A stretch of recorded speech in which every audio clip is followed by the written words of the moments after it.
Para pendengar yang terkasih dalam Kristus,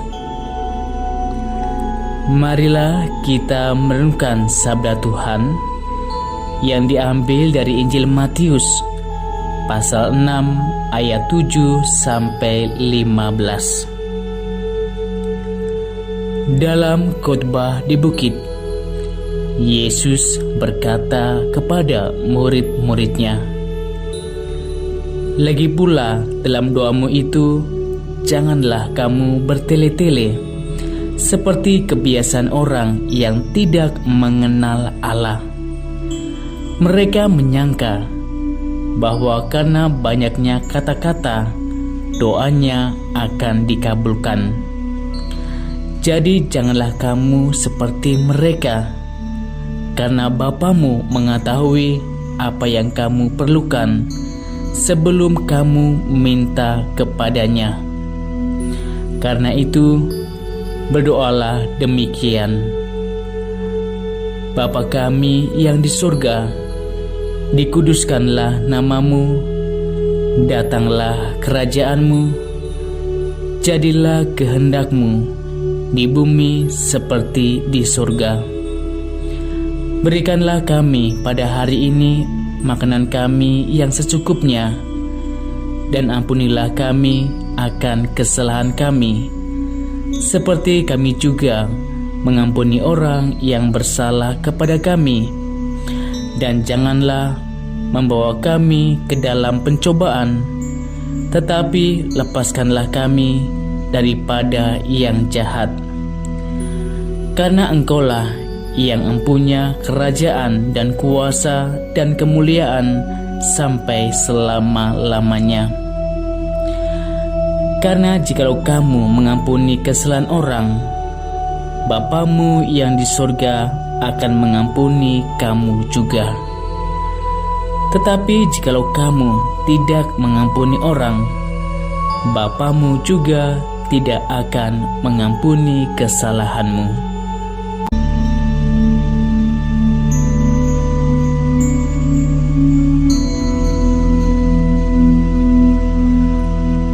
Santo Thomas Aquinas mengatakan, doa Tuhan atau doa Bapa kami adalah yang paling sempurna. Di dalamnya tidak hanya diminta segala-galanya yang dapat kita rindukan dengan cara yang benar, tetapi juga dalam urutan-urutan di mana kita harus merindukannya. Dengan demikian, doa ini tidak hanya mengajar kita meminta-minta, tetapi ia membentuk juga seluruh perasaan kita. Doa Bapa kami adalah doa yang satu-satunya Tuhan Yesus ajarkan kepada para muridnya. Yesus dan Allah adalah satu, dan Yesus berdoa di tempat yang tersembunyi. Jika kita berdoa seperti Yesus, maka kita akan bersatu dengan Bapa. Kekuatan dan kuasa Yesus datangnya dari Allah, dan orang-orang yang sakit disembuhkannya. Banyak tanda dan mukjizat Tuhan yang dibuat, di antaranya ialah membangkitkan orang yang mati. Semua orang melihatnya takjub akan hal itu. Lalu murid-muridnya bertanya kepada Yesus, bagaimana mereka harus berdoa? Kata Yesus, "Jika kamu berdoa, janganlah bertele-tele, seperti kebiasaan orang yang tidak mengenal Allah." Yesus mengajarkan doa Bapa kami kepada muridnya, dan itu adalah doa yang sempurna, mencakup semua masalah dalam hidup. Doa Bapa kami disebut doa Tuhan, karena Yesus Kristus Tuhan kita telah mengajarkan doa tersebut kepada kita. Para pendengar yang terkasih dalam Kristus, lalu apa arti dan makna doa Bapa Kami? Doa Bapa Kami memiliki makna yang mendalam dari setiap kalimat yang ada.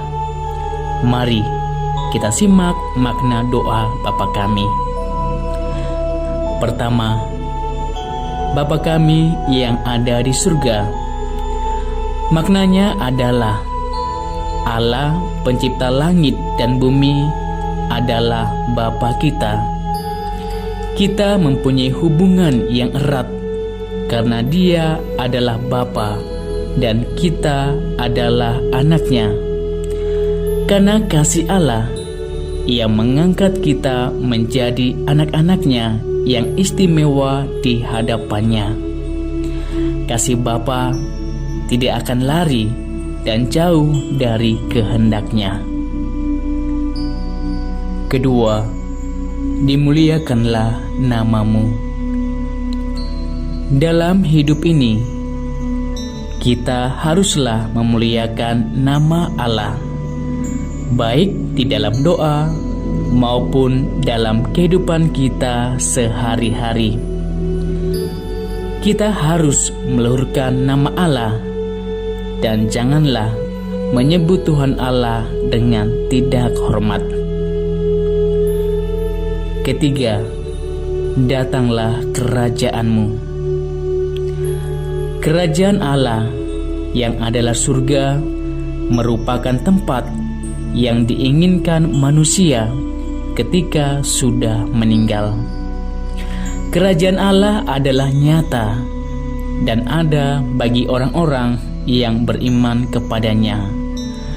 Maka carilah kerajaan Allah selagi kita hidup di dunia dengan cara berbuat baik dan kasih terhadap sesama dan Allah.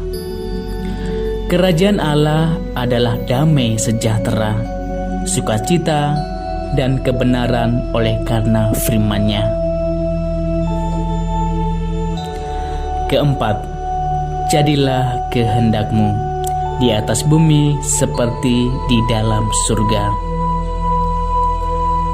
Kehendak Allah bagi umat manusia sangatlah nyata. Jika Allah berkehendak, apapun dapat terjadi. Tidak ada yang mustahil bagi Allah.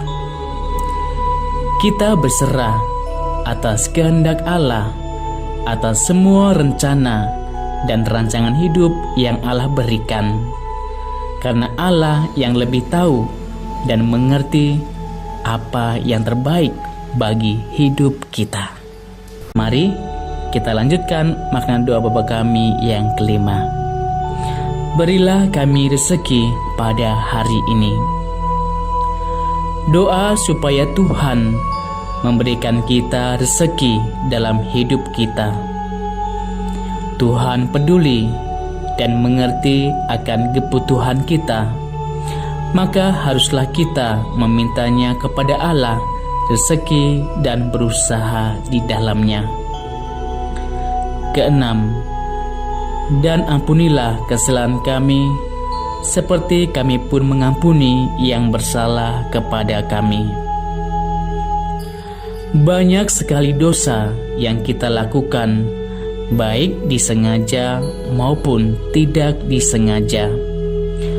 Maka sepantasnya kita mohon ampun atas dosa-dosa kita.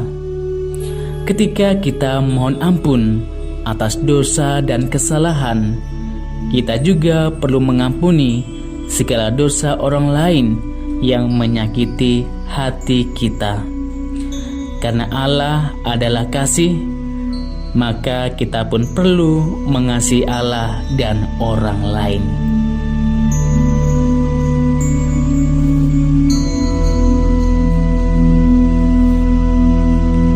Ketujuh, dan janganlah masukkan kami ke dalam pencobaan, tetapi bebaskanlah kami dari yang jahat.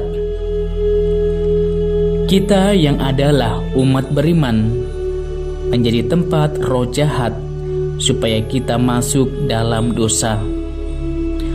Roh jahat ingin dan senang jika manusia berbuat jahat dan dosa. Maka kita perlu berdoa kepada Allah supaya kita dijauhkan dalam pencobaan.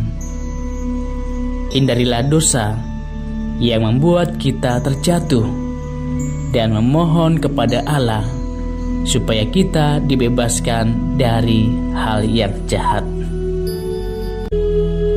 Marilah kita terus berdoa Bapa kami, doa yang Tuhan ajarkan kepada kita. Kita meresapkan dan menghayatinya di dalam kehidupan kita.